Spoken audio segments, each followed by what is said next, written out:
Thank you for joining me today. It's Brian Gubernick, and welcome to the No Days Off podcast, where we believe that every single day brings a new opportunity to get better.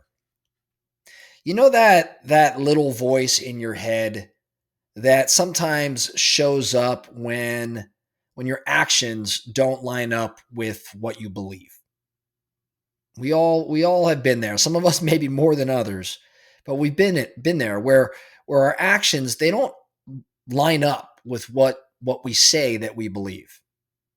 It's that feeling that you have in the pit of your stomach when you maybe preach discipline, for example, but hit the snooze button a couple times. Or it's the tension that you feel when you tell your team that transparency matters, but you're holding something back. That's not actually guilt. That's not anxiety. That's known as cognitive dissonance. It's the psychological discomfort that happens when your beliefs and your behavior are out of sync. And here's the truth. I think that feeling can destroy you as a leader, or if channeled properly, it can become one of the most powerful tools that you have. So let's talk a little bit more about this cognitive dissonance. Dissonance, what is it? Why does it matter? Cognitive dissonance was first studied by a psychologist named Leon Festinger. Leon discovered that human beings have this deep need for internal consistency. See, we want our words and our beliefs and our actions all to match. When they don't all match, our brains go into a state of conflict. And then to fix that conflict, we do one of two things. We either, number one, we change our behavior to match our beliefs, or number two, we change our beliefs to justify our behavior. That's why this concept matters so much in leadership. Because every time we feel some degree of dissonance, we're probably standing at a crossroads. Are we going for growth, or are we maybe going for self-deception? See, there's a dark side of this dissonance. Here's how it goes wrong. Let's say you're a business owner. And as a business owner, you tell your people, we value accountability. It's one of our core values here. We value accountability. But then you keep a low performing employee because it's easier to keep that person than to have a hard conversation. So you'll feel that internal tension. But instead of acting on it, you'll start to rationalize. You'll say things like, "Oh, well, he's been loyal."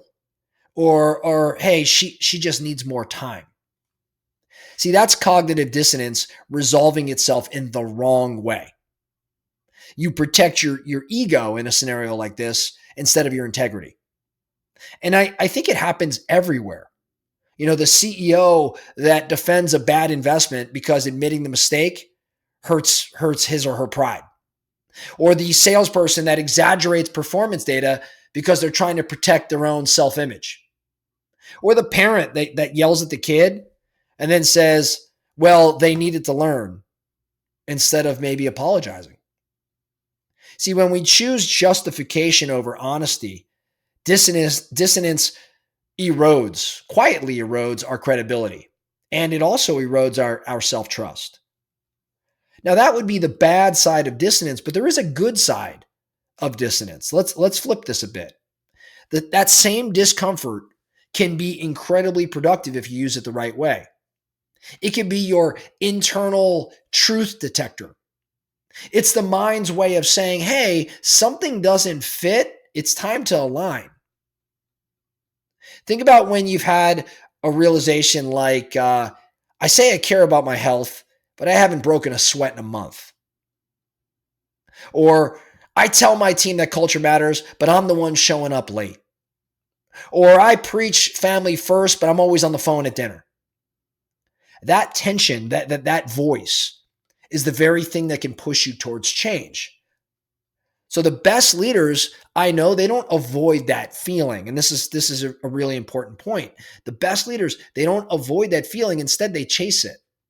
They see dissonance kind of as a mirror, one that reflects the next thing that maybe they need to improve. Like they sense misalignment and it triggers them into action. Now, cognitive dissonance, it goes without saying, given all that we've just discussed, plays a significant role in leadership and in communication. As a leader, your credibility depends on alignment between what you say and what you do. When there's a gap, people feel it long before they ever call it out. But here's the other side. As a communicator, you can also use cognitive dissonance to inspire others. People rarely change because they're told to change. They change when they feel a gap between who they are and who they say they are. So you can help people see that gap gently. So you'd say things like, hey, you've told me that growth is important to you, but the way you're leading right now is holding that back. See, that's not confrontation. To me, that's alignment work. It's truth, but delivered with an element of empathy. Great communicators don't create conflict. What they do is create clarity. And they help people see their own dissonance and step into integrity. But it's really important to say that if you're not recognizing your own dissonance and taking action around it, then it's tough to lead others and model that sort of behavior or not model it in a scenario like this. So how do you use it to your advantage? I think you could turn this concept into a real kind of leadership and communication advantage. I think number one, you got to pay attention to the tension. Next time you feel that internal discomfort, pause. Don't numb it or justify it. Just pause. And then number two, name it. Like literally ask yourself, what belief is in conflict with my action right now? And then number three, once you've had that awareness, you can align. Either change the action to fit the belief, or if the belief no longer serves you, update it with integrity. Like just update it. And then number four, invite others into alignment. Help your team see the same gaps in a way that builds trust within that team and not shame. So this week or the coming days, I want you to do a simple audit. I love just bringing awareness to things. Well, this is one of those. Do an audit. Pick one area of your life, your business, your health, your relationships, and then ask yourself, hey, where am I saying one thing but doing another?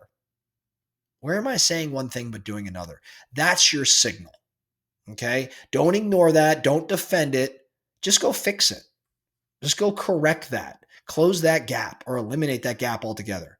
Because every time you resolve that dissonance, honestly, you grow your integrity, your influence, and really your peace of mind. So as we close out today, recognize that cognitive dissonance isn't your enemy. It can actually be your teacher. It's the quiet voice that says, you're better than this.